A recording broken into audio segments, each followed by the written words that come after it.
Alhamdulillahilladzi la yazidu fi mulkihi hamdun hamidi wa la yanqusuhu juhudul jahidi la tanfa'uhu ta'atu man atah wa la tadurruhu ma'siyatu man asah. Ashhadu an la ilaha illallah wahdahu la syarika lah wa ashhadu anna Muhammadan abduhu wa rasuluh la nabiyya ba'dah. Allahumma salli wa sallim wa barik wa karrim ala khatamin nabiyyin wa imamil mursalin nabiyyina Muhammadin wa ala alihi wa ashabihi wa junudihi wa ansarihi ila yaumiddin. Amma ba'd, fa ya ayuhan nas ittaqullah usini nafsi wa iyyakum bitaqwallah wa bi ta'ati rasulillahi sallallahu alaihi wasallam. Yaqulullahu ta'ala fi muhkamati tanzilih wa huwa a'lamu bimuradih. Ya ayyuhalladzina amanu taqullaha haqqa tuqatih wa la tamutunna illa wa antum muslimun. Wa qala nabiyukum Muhammad sallallahu alaihi wasallam, man kana yu'minu billahi wal yawmil akhir falyakul khairan aw liyasmut. Sadaqallahul azim wa balagan nabiyul habibul karim wa nahnu ala dzalika minasy syahidin wasyakirin walhamdulillahi rabbil alamin. Ma'asyiral muslimin, jamaah salat Jumat yang dirahmati oleh Allah Subhanahu wa taala. Ba'da tahmid wa salawat, khatib berwasiat bagi diri pribadi dan bagi jamaah. Ingat, di antara tujuan dilaksanakannya ibadah salat Jumat adalah litarqiyatil iman wat tuqa, untuk meningkatkan kualitas iman kita dan takwa kita kepada Allah Subhanahu wa taala. Maka jangan sampai kita datang terlambat. Jangan sampai kita salat Jumat tapi hanya menganggap hanya sebagai menggugurkan kewajiban, sibuk dengan handphone, atau hanya tidur istirahat siang, atau berbicara dengan teman sejawat. Ingat, di setiap pintu-pintu masjid mushallah yang mengadakan salat Jumat terdapat para malaikat Allah yang mencatat nama-nama orang yang hadir melaksanakan ibadah Jumat, dan buku catatan tersebut ditutup ketika khatib sudah memulai khutbahnya. Dan ingat, setiap hari Jumat terdapat dua waktu mustajab. Allah bukakan pintu langit seluas-luasnya. Yang pertama, ketika khatib duduk di antara dua khutbahnya.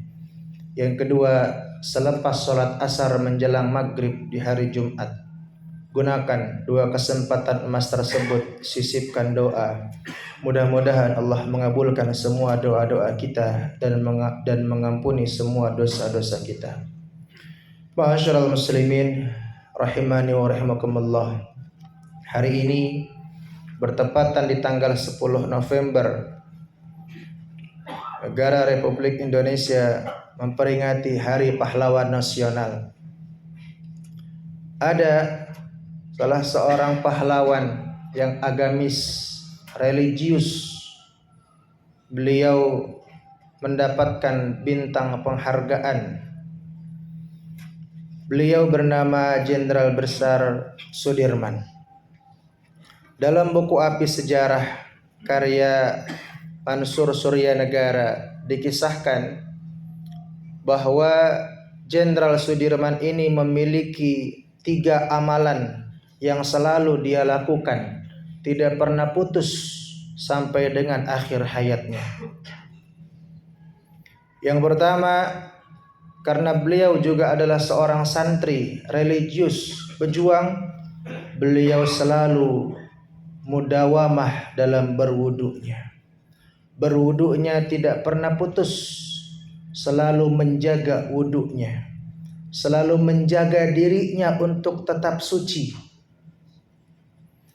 Karena teringat Allah Subhanahu wa taala berfirman dalam surah Al-Maidah, Ayat yang ke-6, A'udzubillahi minasyaitonirrajim. Ya ayyuhalladzina amanu idza qumtum ilas salati faghsilu wujuhakum wa aydiyakum ilal marafiq wamsahu bi ru'usikum wa arjulakum ilal ka'bain. Wahai orang-orang yang beriman, jika kalian hendak mendirikan salat, maka berwudulah dengan tata cara yang mana diajarkan oleh Rasul sallallahu alaihi wasallam, yakni dari wajah, kemudian tangan sampai siku, membasuh kepala dan kaki sampai dengan mata kaki, tentu dengan niat dan tertibannya. Bahkan dalam hadis Rasul sallallahu alaihi wasallam bersabda, Sunan Tirmidzi, inna ummati yud'auna yaumal qiyamah gurri muhajjalin min atharil wudu. Sesungguhnya umatku di yaumil qiyamah akan bercahaya, ada bekas tanda air wudu pada wajahnya. Karena wudu hanya ibadah yang Allah berikan kepada umat Nabi Muhammad sallallahu alaihi wasallam. Orang yang konsisten berwudu dari segi kebersihan, maka insyaallah akan terawat rapi kebersihannya. Dari segi mudawamah, orang tersebut memiliki doa yang tajam karena selalu dikelilingi oleh para malaikat Allah. Orang-orang tua kita dulu senantiasa bisa menjaga wudunya, padahal mereka harus menimba air terlebih dahulu, susah payah menyiapkan air. Sementara kita di zaman 4.0 seperti sekarang ini, air yang hanya menggunakan sensor, berat rasanya untuk kita berwudu. Jagalah wudu kita agar senantiasa kita dijaga oleh Allah Subhanahu wa taala. Amalan yang kedua yang beliau senantiasa lakukan dalam hidupnya adalah selalu sholat berjamaah. Dalam fikih sholat berjamaah ini walaupun hanya satu makmumnya, tapi mendapatkan pahala dari Allah Subhanahu wa taala yang besar. Sebagaimana Rasul sallallahu alaihi wasallam bersabda, salatul jama'ati afdalu min salatil fardhi bi 27 darajah. Orang yang salat berjamaah mendapatkan pahala 27 derajat dibandingkan orang yang salat sendirian. Dan dalam Sunan Tirmidzi, Rasul sallallahu alaihi wasallam memberikan garansi, memberikan jaminan bagi mereka orang-orang yang istiqomah dalam salat berjamaah. Sabda Rasul sallallahu alaihi wasallam, man shalla lillahi arba'ina yauman. Siapa orang yang salat berjamaah kontinu selama 40 hari, tidak putus, artinya 200 waktu dia selalu berjamaah, yudraku takbiratul ula ma'al imam, mendapatkan takbiratul ihram bersama imam. Artinya dia qomat sudah di masjid, siap untuk sholat berjamaah. Rasulullah memberikan garansi, jaminan kepada orang tersebut, kutibat lahu bara'atani. Orang tersebut dijamin akan terlepas dari 2 perkara. Kutibat minan nifaq, bara'atun minan nifaq, terbebas dari sifat munafik. Bara'atun minan nar, namanya terbebas dari daftar penghuni neraka Allah. Walaupun dulunya punya masa lalu yang kelam, tapi ketika dia sudah bertaubat, rajin salat ke masjid berjamaah, maka orang tersebut akan diampuni dosa-dosanya oleh Allah Subhanahu wa taala. Alaikum bil jamaah, hendaklah kalian untuk berjamaah. Fa inna dhi'ba ya'kulul ghanaman wahidan, sesungguhnya serigala itu menerkam domba yang sendirian. Ma'asyiral muslimin rahimani wa rahimakumullah. Begitu banyak keutamaan salat berjamaah. Memang dalam kitab Wablul Ghamam fi Ahkamil Ma'mum wal Imam, Imam Daud Az-Zahiri mengatakan salat berjamaah itu hukumnya sebagai syarat sah salat. Kalau tidak berjamaah tidak sah salatnya menurut mazhab Daud Az-Zahiri.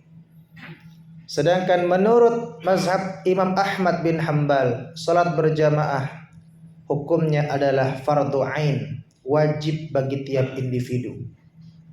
Sedangkan menurut Muhammad bin Idris Asy-Syafi'i, salat berjamaah hukumnya adalah fardu kifayah.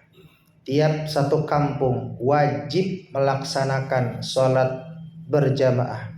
Kalau tidak ada yang melaksanakannya, maka satu kampung tersebut mendapatkan dosanya.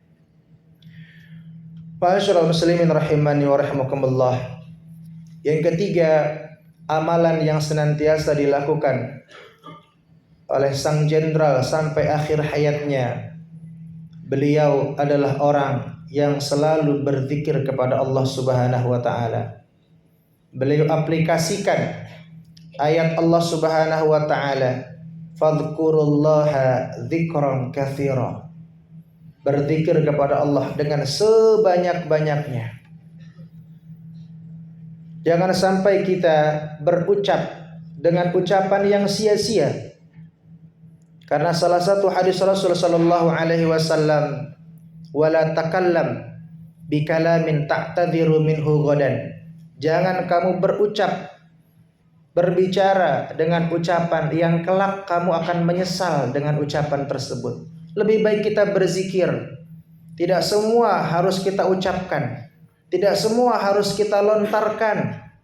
Apalagi di zaman seperti sekarang ini, jarimu adalah harimaumu.